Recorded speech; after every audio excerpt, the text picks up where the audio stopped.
മിണ്ടാതെ നിന്നിട്ടൊന്നുമില്ല. അവരെ വിളിച്ച് നമ്മുടെ പൗരന്മാരുടെ സുരക്ഷയിലുള്ള ആശങ്ക പ്രധാനമന്ത്രി അറിയിച്ചിട്ടുണ്ട്. ഇപ്പോഴത്തെ അവസ്ഥയിൽ ഞാൻ നോക്കിയിട്ട് ഒരു ഇവാക്യുവേഷൻ ഡ്രൈവ് ഇന്ത്യ പ്ലാൻ ചെയ്തിട്ടില്ല ഇതുവരെ. പക്ഷേ ഇതിങ്ങനെ നീണ്ടുപോവുകയാണെങ്കിൽ നമുക്ക് അത്യാവശ്യത്തിന് കുറച്ച് പേരെ ഗൾഫിൽ നിന്ന് കൊണ്ടുവരേണ്ടിയും ഇവിടെ നിന്ന് കൊണ്ടുവിടേണ്ടിയും വരും. കാരണം ജീവിതം മുന്നോട്ട് പോകണ്ടേ.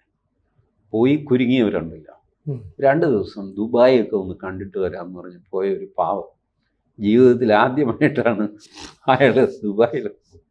അവിടെ പോയി ഇറങ്ങിക്കഴിഞ്ഞപ്പോഴാണ് ഈ പണ്ടാരം തിരിച്ചു വരാൻ നിർവാഹമില്ലാതെ ദുബായിൽ കിടക്കും.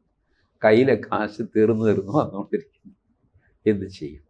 ആ മനുഷ്യനെ കൊണ്ടുവരണ്ടേ? അതുപോലെ ഒരു കല്യാണത്തിനായിട്ട് കുടുംബം അടച്ച് കുവൈറ്റിൽ നിന്ന് ഇങ്ങോട്ട് വന്നു. ഇവിടെ വന്ന് കല്യാണമൊക്കെ കൂടി കഴിയുമ്പോൾ തിരിച്ചു പോകാൻ വിമാനമില്ല.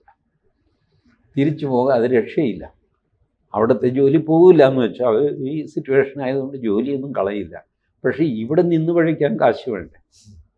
കൂട്ടുകാരോട് വീട്ടുകാരോടൊക്കെ കടം മേടിച്ച് ഒരു മനുഷ്യന് ഇവിടെ കഴിഞ്ഞുകൂടാൻ പറ്റുമോ? അപ്പോൾ ഇയാളെ തിരിച്ചു കൊണ്ടുപോകണ്ടേ? ഇങ്ങനെയുള്ള മാനുഷിക പ്രശ്നങ്ങൾ ഒരുപാടുണ്ട്. നമ്മൾ ഇതൊന്നും പത്രത്തിലോ ടി വിയിലോ വരാത്തതുകൊണ്ടാണ്.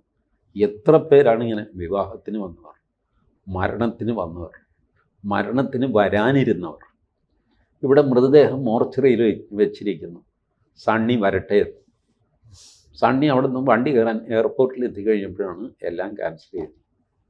ഇപ്പം എന്ത് ചെയ്യണം? ഈ യുദ്ധം 2 ദിവസം കൊണ്ട് തീരുമെങ്കിൽ അതുവരെ മൃതദേഹം മോർച്ചറിയിൽ വയ്ക്കാൻ സണ്ണി വരാനായിട്ട് വെയിറ്റ് ചെയ്യാം. അതല്ല, ഇതിങ്ങനെ നീണ്ടു പോവുകയാണെങ്കിൽ ഇത് എത്ര ദിവസം മോർച്ചറിയിൽ വെച്ചുകൊണ്ടിരിക്കും? ഇതെടുത്തിട്ട് കുഴിച്ചിട്ടുണ്ട്. ഇങ്ങനെയൊക്കെയുള്ള എത്ര വലിയ മാനുഷിക പ്രശ്നമാണെന്നറിയാം. ആളുകൾക്ക് സംഭവിക്കുന്ന കുഴപ്പങ്ങൾ അത് മാധ്യമങ്ങളിൽ വരുന്നില്ല. ഇനി മെല്ലെ മെല്ലെ അത് വരാൻ തുടങ്ങും.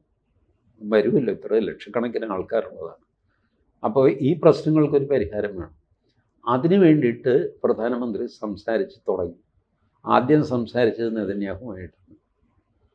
കാരണം നമുക്കിങ്ങനത്തെ ഒരു ഓപ്പറേഷൻ നടത്തണമെങ്കിൽ ഇറാനുമായിട്ടും അമേരിക്ക ഇസ്രായേലുമായിട്ടും നമുക്കൊരു കോറിഡോർ, ഒരു 2 മണിക്കൂർ നേരത്തേക്ക് വെടിനിർത്തൽ നടത്തിയിട്ട് നമ്മുടെ ആൾക്കാരെ അങ്ങോട്ടും ഇങ്ങോട്ടും, അവിടെ നിന്ന് ഇങ്ങോട്ടും ഇവിടെ നിന്ന് അങ്ങോട്ടും വിടാനുള്ള ഒരു സൗകര്യം ചെയ്യണമെന്ന് പറയുക.